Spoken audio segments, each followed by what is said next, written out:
Paige Arnof-Fenn, you are the founder and CEO of global branding and digital marketing firm Mavens and Moguls, based in Cambridge, Massachusetts, and found on the web at mavensandmoguls.com. Thank you so much for showing up and sharing your wisdom with my audience.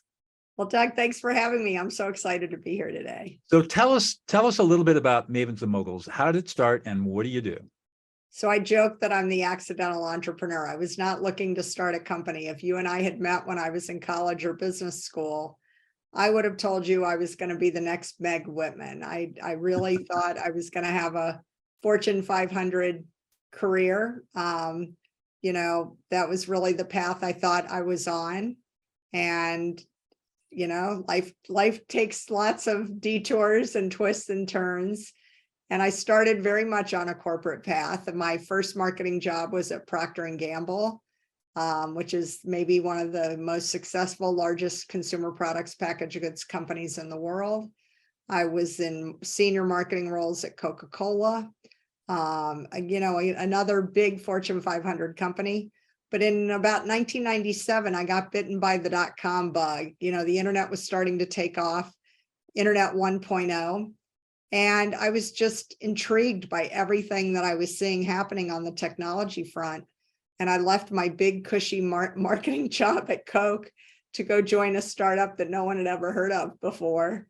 And I just wanted to kind of fasten my seatbelt and get on the ride. It looked like a lot of fun. And I joined an internet startup back in Los Angeles in the mid to late 90s. And we went public in 99 and we were sold to Yahoo. And then I did another startup as the head of marketing, and that company got sold. And I did a third startup as the head of marketing, and that also went public and got sold. So, I had a ball doing it, and I hope you had good stock options. I did in all three cases. Good for you. Yeah. So I call them my three base hits. I made a little bit of money 3 times, but I'm not Sheryl Sandberg. I didn't work for Google or Facebook or LinkedIn. So I did not make $2 billion, but I had a ball. I learned a ton. And after the third startup got bought and went public, 9/11 hit and marketing pretty much shut down across the board. The stock market dropped. Everybody got scared. They wanted to conserve their cash. They laid off their marketing department. They froze their marketing budgets. And so the marketing jobs just dried up, and I thought I was just going to hang out and, kind of take a pause.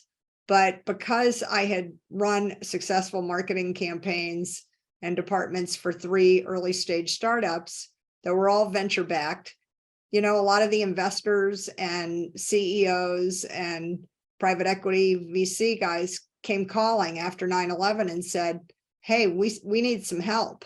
We don't have a marketing department and we need to hire some experts. Can you help us? You did something before. Can you come back?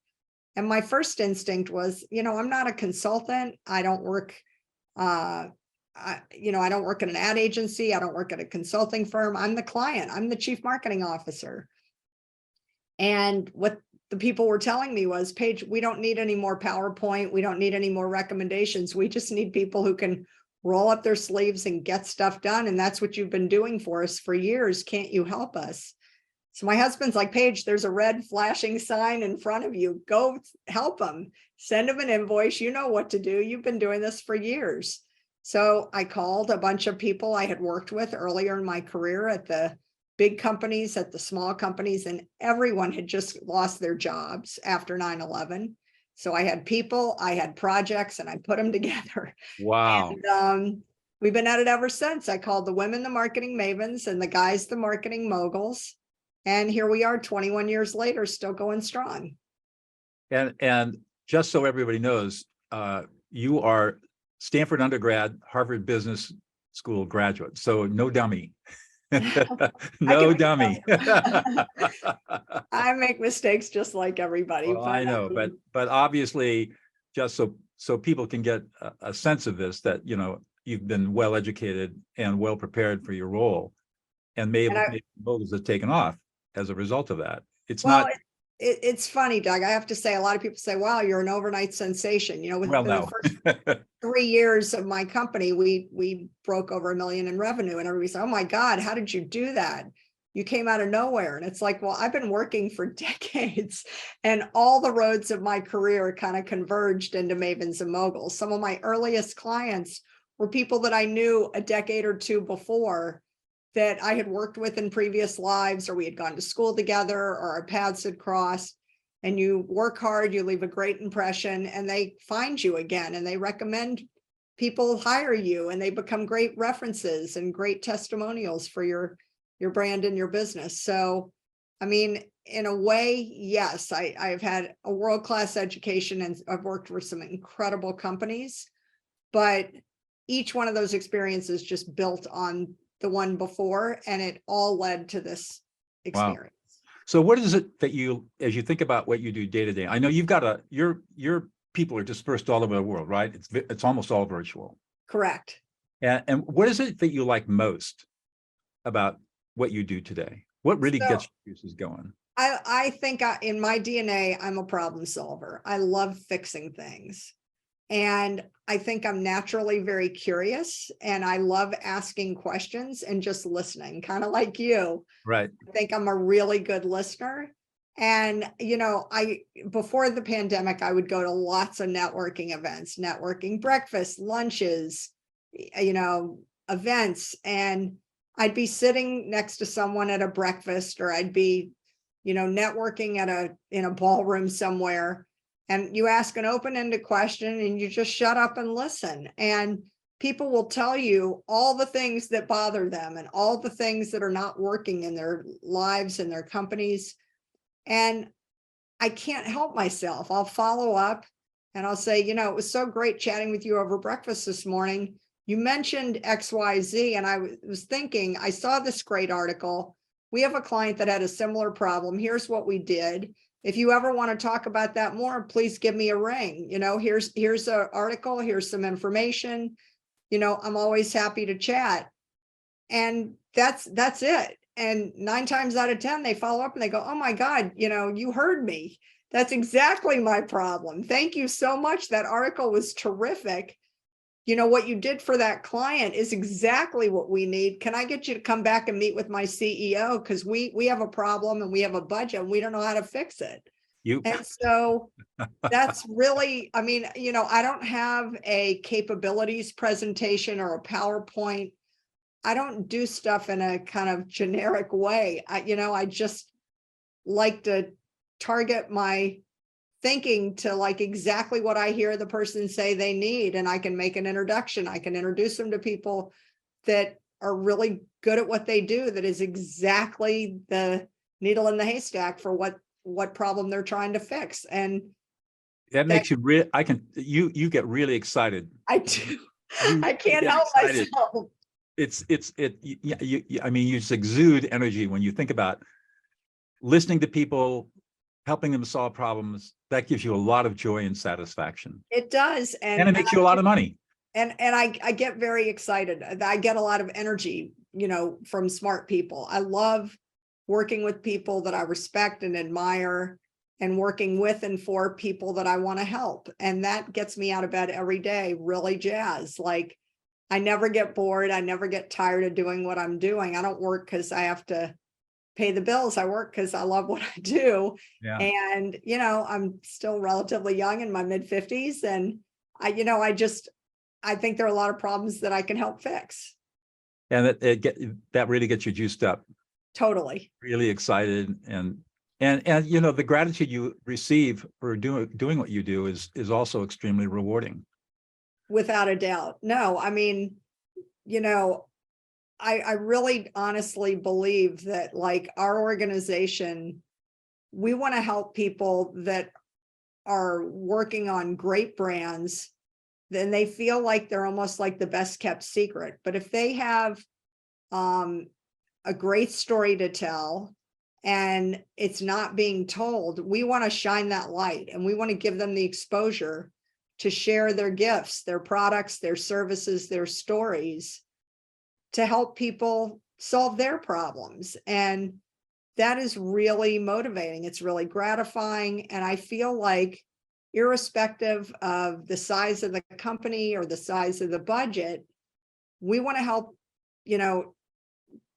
help those brands, help those products and services get the visibility they deserve, because there are just a lot of people who could benefit from knowing about some of these hidden jewels. And I just think the more momentum we can help them attract a better audience and get their stories out there, it's a win-win. Everybody's going to benefit from that. The company or organization's going to benefit, and the people they're serving are, because they're solving problems too every day.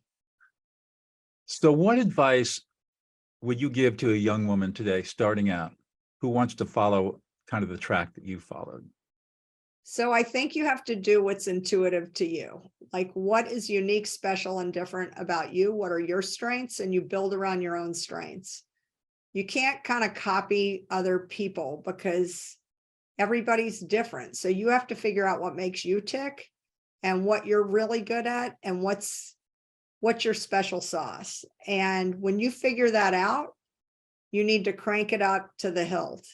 And don't be threatened by people in other lanes, because they're not your competition. Like, I think a lot of people beat themselves up. They think they have to be perfect, or they have to compete with like all kinds of people that have different strengths and different interests. And that's just not the case. I mean, I'm very much of a growth mindset kind of person where, life is not a zero-sum game. If you win, it doesn't mean that I lose. We can both win. We're not dividing a pie into 8 slices. We can both figure out how to bake more pies. And so we can feed more people. The universe is a place of abundance, not a place of lack. Absolutely. And so figure out where what you bring to the table creates that multiplier effect. And when you do that, it's magic. I mean, it's like you have more energy. You're not getting drained. You're getting more energized. You're figuring out more ways to help people. You get more creative. And so I would just tell people, stick to what you're best at. I mean, one of the things when I worked in big corporate jobs, every year you'd have your performance review and you'd sit down with your boss and they'd say, this is what you're good at, but here are the opportunity areas where you really need to improve. We need to work on these weaknesses and make them stronger. I don't really think that's the best approach. I think the things that I'm not great at, someone else is going to be really great at. Let them do that stuff. Let me shine in the areas where I flourish. And if you give me the stuff that I'm the best at, there's nobody that's going to do better, because that's the stuff where I am going to be a number one. And I feel like I've built my company where, like you said, I have this network of amazing marketing talent all over the world, and people just do the stuff they love doing. So if you really love market research, that's really all you have to do. You don't have to do PR. You don't have to do media budgets. You don't have to do build websites. Like, just do what you love doing. And when I form teams where everybody's doing their sweet spot, like the stuff that they do best, that's magic, because, we're over delivering on everything because people can't help themselves. We're all a little bit type A neurotic, I think, because you get excited. And even though we've quoted the client, like, okay, here's our budget, here's what we're doing. But when you get in the zone, you're just doing a little extra because you're loving it. You're not watching the clock. You're not counting the minutes. And so I think kind of our special sauce is we get a lot of referrals from people, and we get a lot of repeat business because people think, wow, we paid X, but they gave us like X plus 20 or 25%. We got so much more than we paid for.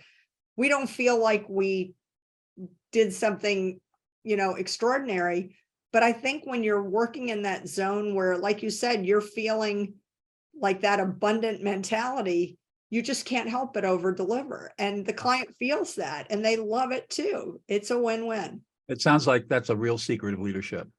Absolutely. Creating that attitude and culture within your especially a virtual organization, where everybody's in their sweet spot, everybody's doing what they love to do. And when that synergistically comes together, it's like a fusion event going on, right? All this energy comes together and it just massively explodes. Yeah, and I think the best leaders can assemble teams and bring out the very best in all the people so that together they achieve more than any of them could have done on their own. That's a really great definition of leadership. Let's Yeah, turn, yeah, go ahead. I look at, we did work for Ben Zander, who's the conductor of the Boston Philharmonic. And, you know, I told him before I met him, I used to use the analogy that I feel like I'm the conductor of a world-class orchestra because I don't play the piano the best or the violin or the clarinet or the saxophone, but I'm really good at making sure everybody in the orchestra plays really well together and we make great music. And he said, yeah, that is what I do, but you're not a conductor. And I said, oh, but I think there is something to that. And he lectures a lot about leadership. He's really iconic when it comes to leadership as a conductor. And so I do see that analogy being very powerful. So let's go to the dark side just a little bit. Inevitably, you have conflict. How do you as a leader deal with the conflicts that inevitably arise within your teams and of course with clients? So I guess it depends on the nature of the conflict is the short answer. Okay. Sometimes, you know, you can just all put it out there, be brutally honest about what's working, what's not working. Maybe so there's some miscommunications or some assumptions that are being made that are just incorrect. And once you clarify that and shine light on that, it allows everyone to kind of recalibrate, reset, and move forward. That's the best case scenario. And that happens. I mean, we're human and people do, you know, miscommunicate and misfire sometimes. I just find that when there are mistakes or things that are not going well, if people can admit where it's not working and admit if they screwed up, it's always the cover up, not the screw up, that buries you. So I always just try to get people to be kind of transparent and honest from the get-go, because I think that's when you can work through it the fastest and the cleanest and without the most headache. Sounds to me like you take conflict head on and don't avoid it like many leaders do, and don't try to shove it under the rug. Yeah, that always ends up biting you down the road. I mean, it's not comfortable, but I think I've worked for some really strong leaders in my career, and I've just seen that the more open and honest and transparent you can be, the more direct you can be, the better off you end up being. And I think it's the people who try and hide the ball or pretend like it's not there, or they intentionally hide or lie about it. That's a disaster in the making. I just never see that end up working out. So, but there are situations where people just don't get along for whatever reason. It can be their value systems don't sync up. You know, I had to fire a client in my first year of business, and it was really hard to do. But we just were really in different places. The guy was a jerk. He treated my team very poorly. We were doing really good work for him.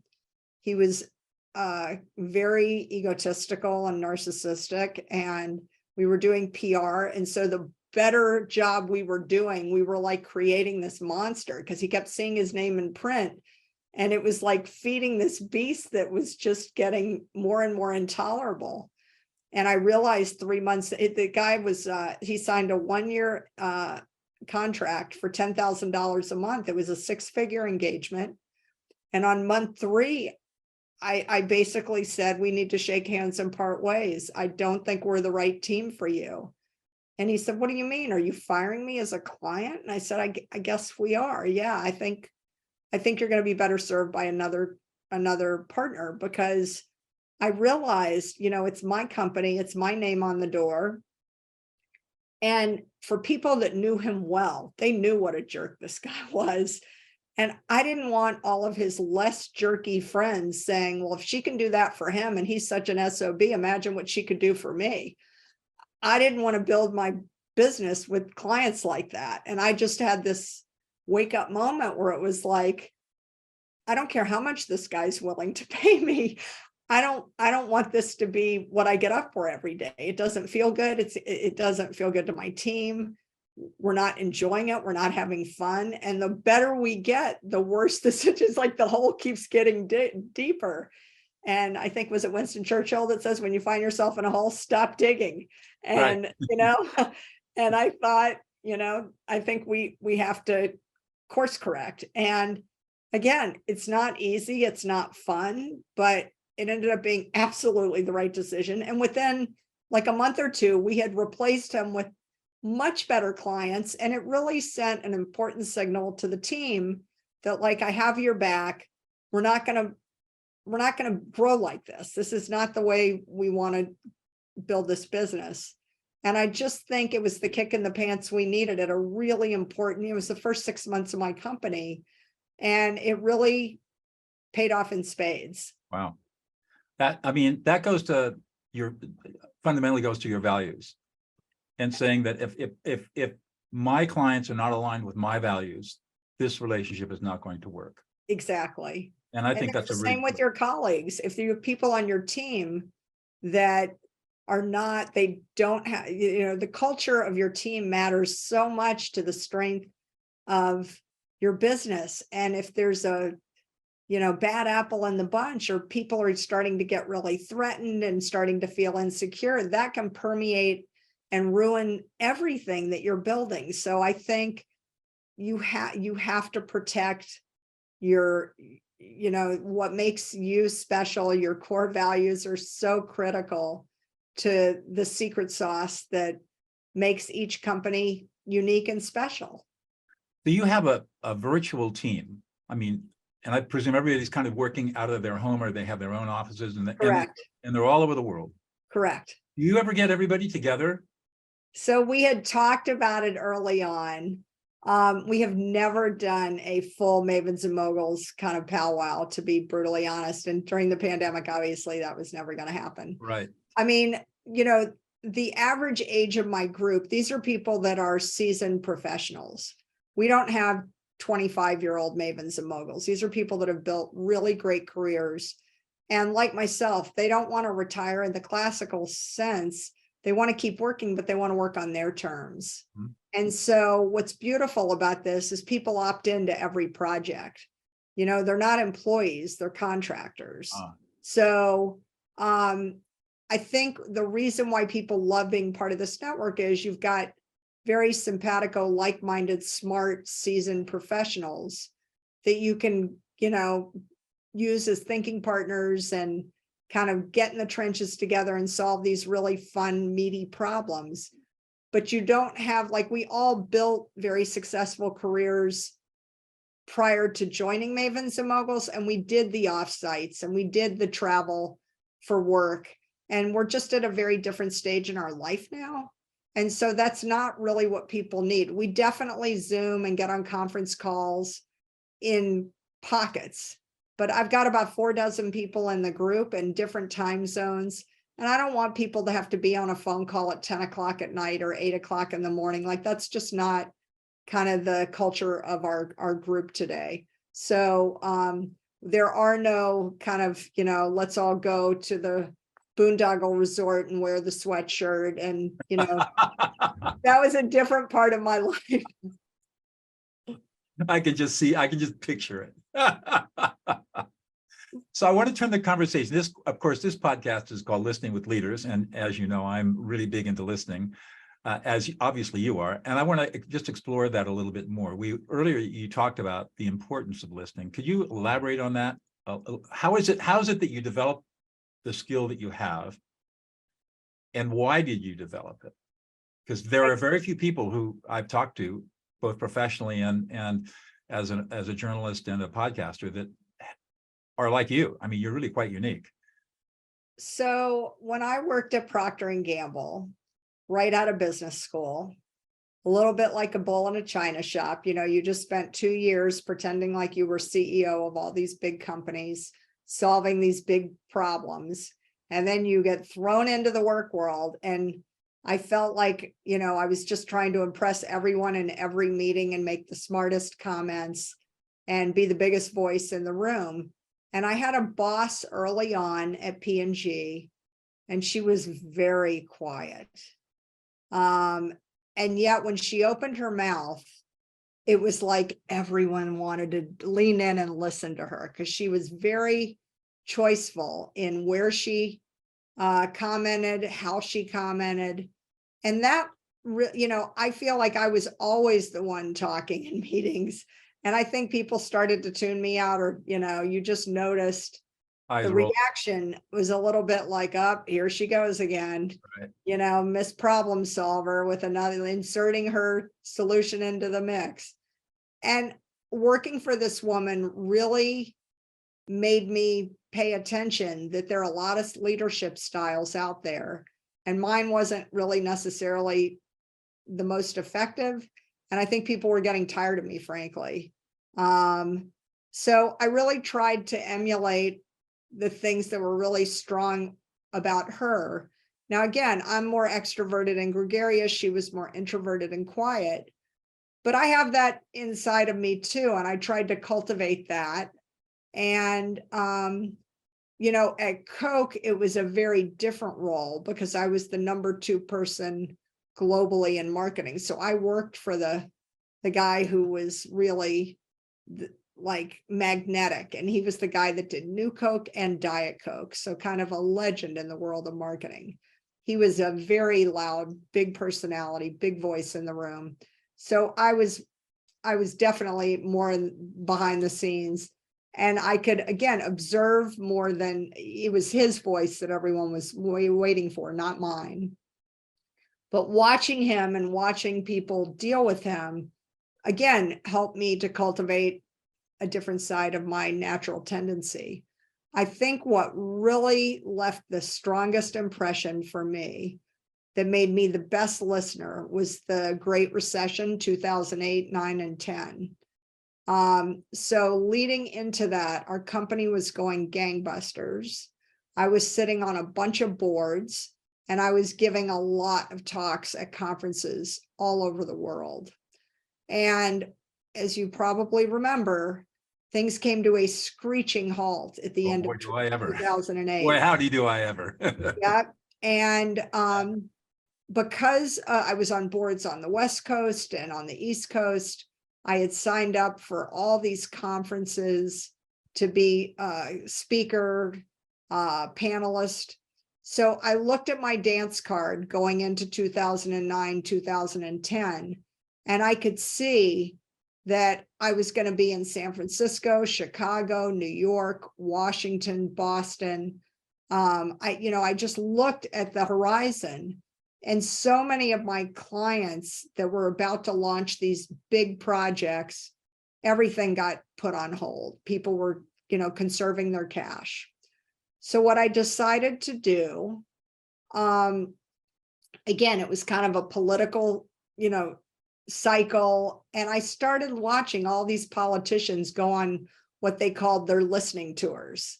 And they'd go to these different audiences and markets, and they'd go talk to people and ask questions and sit back and take notes.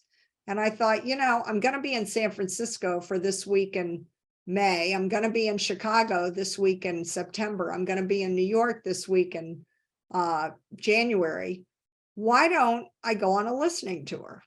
And everybody had basically hit the pause buttons, and people were trying to keep their head down. Nobody wanted to get laid off. Everybody wanted to look busy and important, but there was not much going on. So I literally sent out a bunch of emails and made phone calls and said, hey, I'm going to be in your town on these dates. Any chance I can grab you for lunch or coffee or breakfast? I have a bunch of questions, and I'd love to hear your perspective. Well, I got meetings with everybody. I mean, when I tell you my dance card, I knew I had my board meeting on a certain day, or a board dinner on a certain night, or I was giving a speech at a conference on it, at a particular time. But except for that, I just wanted to fill my dance card. And so for a couple of months going into the Great Recession, I would get on a plane to head out to a conference or a meeting. I'd hit the ground, and I had meetings every single day. Wow. And I got to tell you, it was such an eye opener. I think people needed to meet and talk because they wanted the normalcy of like, I'm an important person, I have an opinion, and everyone loves to talk and loves that someone's paying attention to their perspective.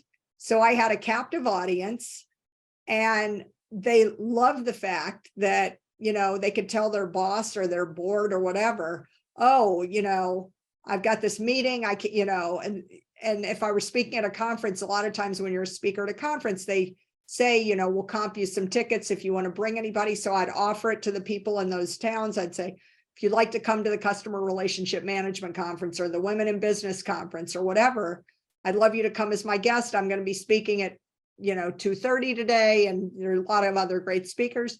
And so people just loved it. And it was like catharsis.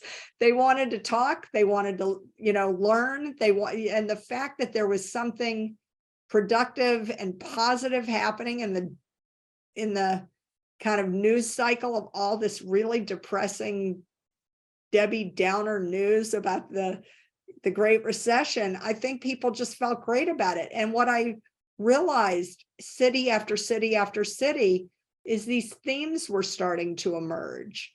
And I would send out emails to people and say, thank you so much for meeting with me while I was in San Francisco last month. I've now been to a couple of cities, and I just want to tell you what I'm hearing.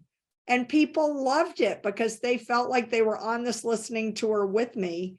And one of the themes that came out before the recession, we did almost the overwhelming majority of our work was retainer based. Companies would put us on retainer, and we would do projects for 6 months, 12 months, whatever. With the recession, people did not want to do retainers anymore. That was too much of a cash commitment and a cash draw. So our work shifted from retainer work to project work. And we pretty much had almost exclusively projects at the depths of the recession. And projects have a beginning, middle, and end, and there's a return on that investment. You pay X, you get Y, here's the deliverable. And the projects, whereas before the recession, a project might be $40,000, $50,000, $60,000. During the recession, the budgets got really cut a lot. And what we learned from our conversations in the listening tour was projects needed to be about $20,000 or $25,000, much smaller chunks. Now, when that project ended, there could be another project. But if the project were 40 or 50,000, they had to get approval from their boss, from the president of the company, from the board. So literally, we had pitched a piece of business to a startup. Things like we had the greatest conversation. It was such like a mind meld. They loved it. They loved the proposal. And at the end of the day, they said, we want to get going. Like, let's start as soon as we possibly can. And so I said, great, I'll send you the invoice and we can get started next week. Well, I sent the first invoice, and it was like a $35,000 project, and they were going to pay half up front and half upon completion. And I send the invoice, radio silent. So I wait a few days, and I emailed the CEO and I said, just want to make sure we're good to go. I know we had said we were going to get started next week. You can bring a check to the kickoff. And he says, can we talk? Can you call me at 3:00? And I said, sure. And I picked up the phone, called him at 3, and he said, Paige, I got to tell you, we really need to get this work done. We really do. And I wish we could start next week. Unfortunately, we're not going to be able to get going as I had planned. And I said, I'm so sorry to hear that. What changed? So, well, I got your invoice. And the problem right now is I am authorized to write checks up to $10,000 without further. This is the CEO of a startup, venture-backed startup.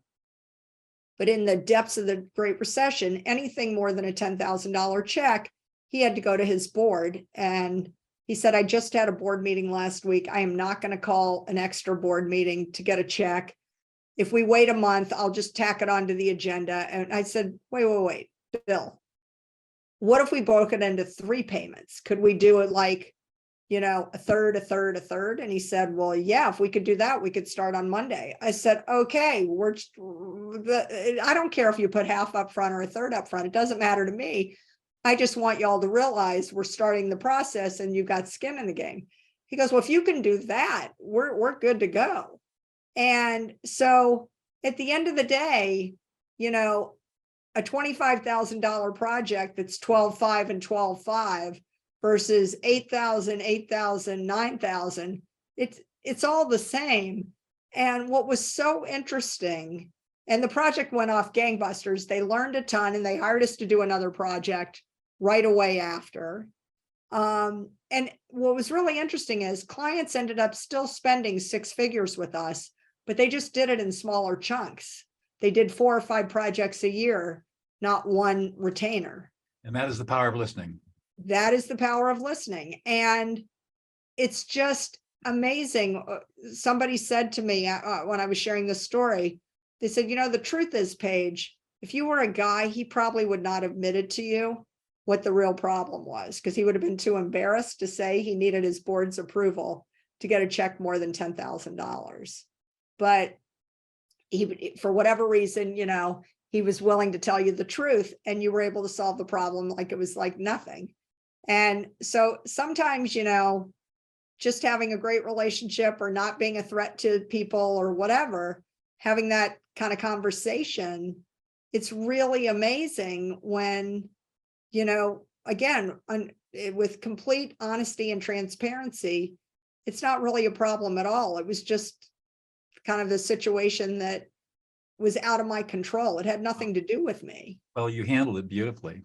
We're kind of coming up to the end here. I have one more question for you. Yes. This is the question I ask all my guests. What is one thing, tell us one thing about yourself that we wouldn't know unless you told us? Oh my goodness, there's a million things about me. Well, it's kind of silly, but when I was a little kid, my grandparents, I grew up in Tennessee, and my grandparents lived in Arkansas, and we used to go visit them on the weekends once a month. And when we were driving, it was about an hour drive. And when we were driving, I would say to my dad, are we there yet? Are we there yet? And he'd say, as soon as you can say the alphabet backwards perfectly, we'll be there. And I was like a little kid. And so it took me, I'd be like Z, Y, and then I'd screw up and I have to go back. So then a month or 2 later, I'd been practicing. And so I said to my dad, are we there yet? Well, how much longer? And he said, well, as soon as you can say the alphabet backwards perfectly. And I learned it and I could do it. Now I can do it faster than I could do the alphabet forward. But it was literally something that I learned when I was about 10 years old. So it's like a superpower, I guess. Good for you. Well, Paige, thank you so much for all of your insights. I know that everybody listening has learned a lot from you, and I just really appreciate your time today. Thank you. Thank you so much, Doug. It's been so fun chatting with you today. I really appreciate it too. All right, everybody. We'll see you next time. And